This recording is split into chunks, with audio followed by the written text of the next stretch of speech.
Hi everyone, welcome to today's Course in Miracles teaching for the first week in February 2025. Of course, these are all timeless readings, so whenever you come across the video, it is meant for you.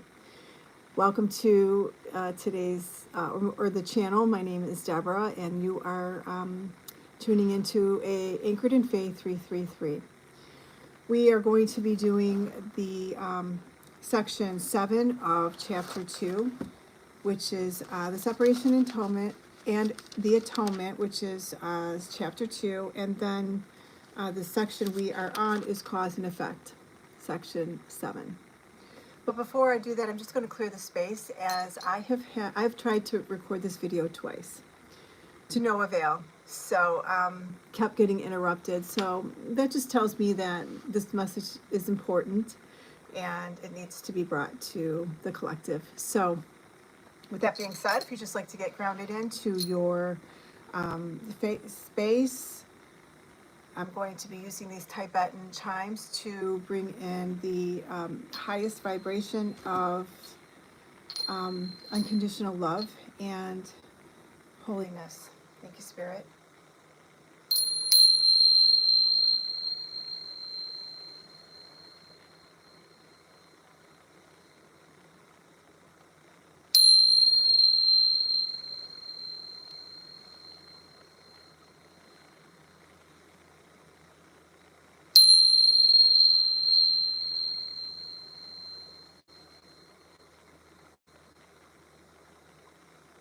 Okay.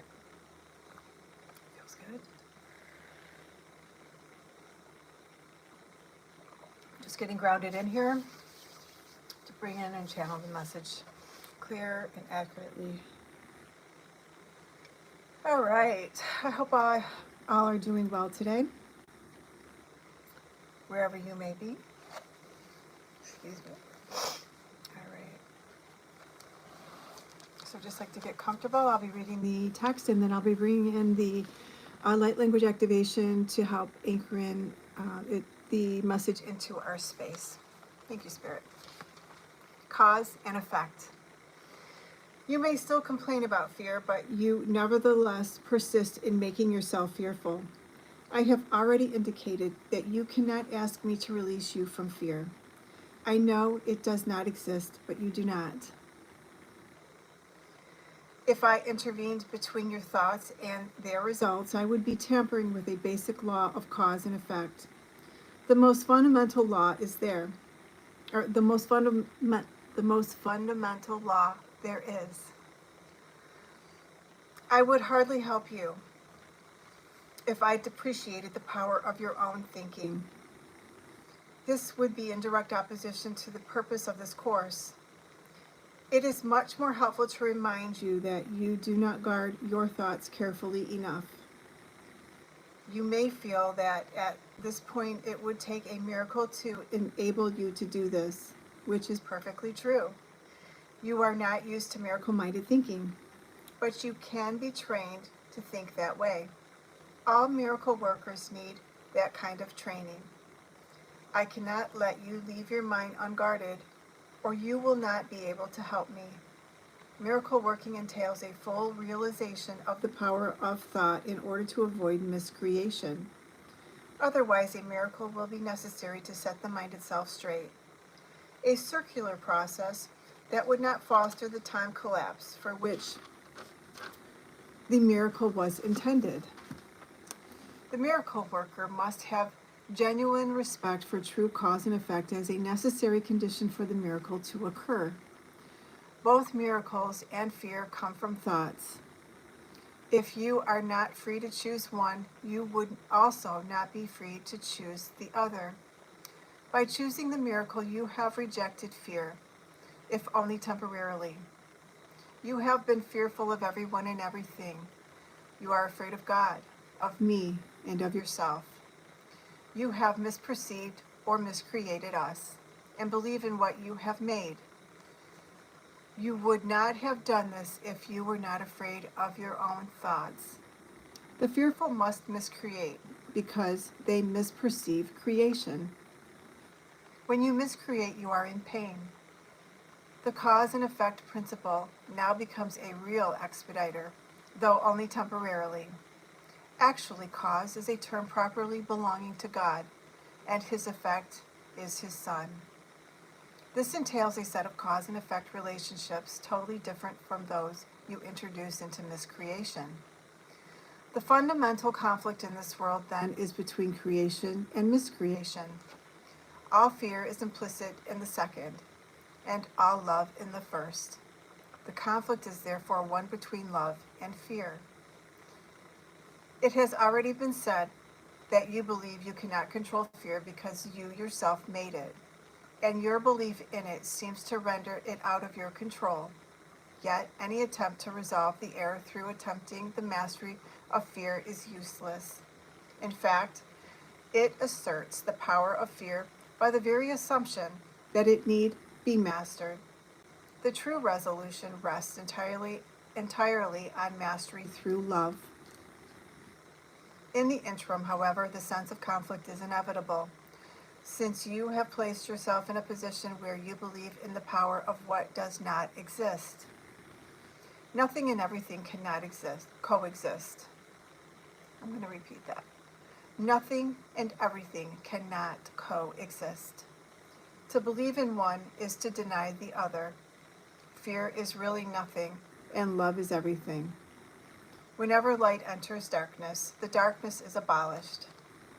What you believe is true for you. In this sense, the separation has occurred, and to deny it is merely to use denial inappropriately. However, to concentrate on error is only a further error. The initial corrective procedure is to recognize temporarily that there is a problem, but only as an indication that immediate correction is needed. This establishes a state of mind in which the atonement can be accepted without delay. It should be emphasized, however, that ultimately no compromise is possible between everything and nothing. Time is essentially a device by which all compromise, in this respect, can be given up. It only seems to be abolished by degrees because time itself involves intervals that do not exist. Miscreation made this necessary as a corrective device.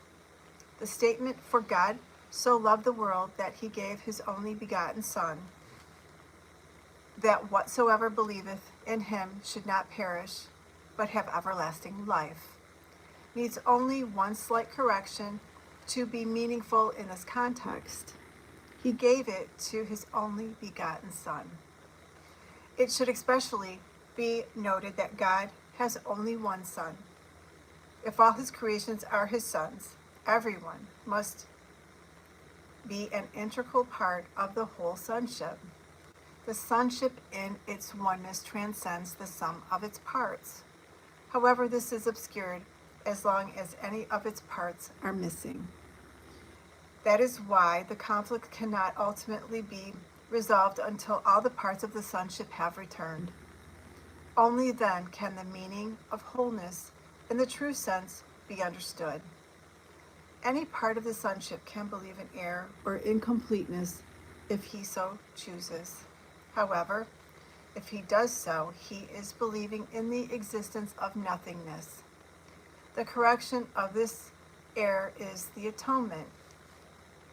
I have already briefly spoken about readiness, but some additional points might be helpful here. Readiness is only the prerequisite for accomplishment. The two should not be confused. As soon as a state of readiness occurs, there is usually some degree of desire to accomplish, but it is by no means necessarily undivided. The state does not imply more than a potential for a change of mind. Confidence cannot develop fully until mastery has been accomplished. We have already attempted to correct the fundamental error that fear can be mastered, and have emphasized that the only real mastery is true love. Readiness is only the beginning of confidence. You may think this implies that an enormous amount of time is necessary between readiness and mastery. but let me remind you that time and space are under my control. 10:10 on the clock here. That's beautiful. Thank you, Spirit. Thank you for this lesson, this teaching for the week, which is cause and effect. And this is chapter 2, the separation and the atonement. There's a lot of information in this. I'm not going to do a commentary on it because I'm going to let you, the viewer, interpret it as how it reflects to you in your life. So, with that being said, I'm going to be doing the light language activation, and I'll be using this crystal, this clear quartz crystal, to bring in the frequency that's going to support us with today's teaching. Thank you, Spirit. Okay, let's see here. If you'd just like to get grounded, I'll be calling in the Holy Spirit and Ascended Master Jesus to assist with bringing in the light language frequency and codes that are going to support the viewer in today's lesson of cause and effect. Tuning into your heart space, grounding into Mother Gaia.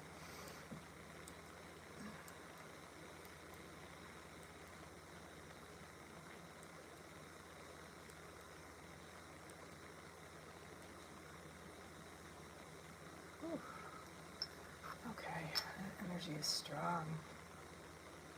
Baba did the body, the Baba did the Baba, it the Baba did the Baba de Odo, Jicadido, Okadi, but Ujukuda, bit about the Moody, Jigudoba, Jiga Baba, Jigudo, Baba, the Ojiki, Baba, the Hogade, Odogoda Baba, it would do Baba, Jikid Baba, the Odogodi, Odogodo, who could Baba, Jiguda Baba, the Hodogoda Baba, what about the Hodabada, the Jikidi, do Oka Baba, the Hodogoda, the I love bringing in these codes. It's always different. It's always a unique experience, and that was pretty. Oh man, we definitely embodied the Holy Spirit with that teaching and that light language activation. So this is going to be a short video today. I got a couple projects going on that I need to attend to, so I thank you for being here, and I'd like to just send you so much love, blessings, and abundance. Hopefully you enjoyed this teaching for the week, and I will see you next week. Have a beautiful week. Namaste.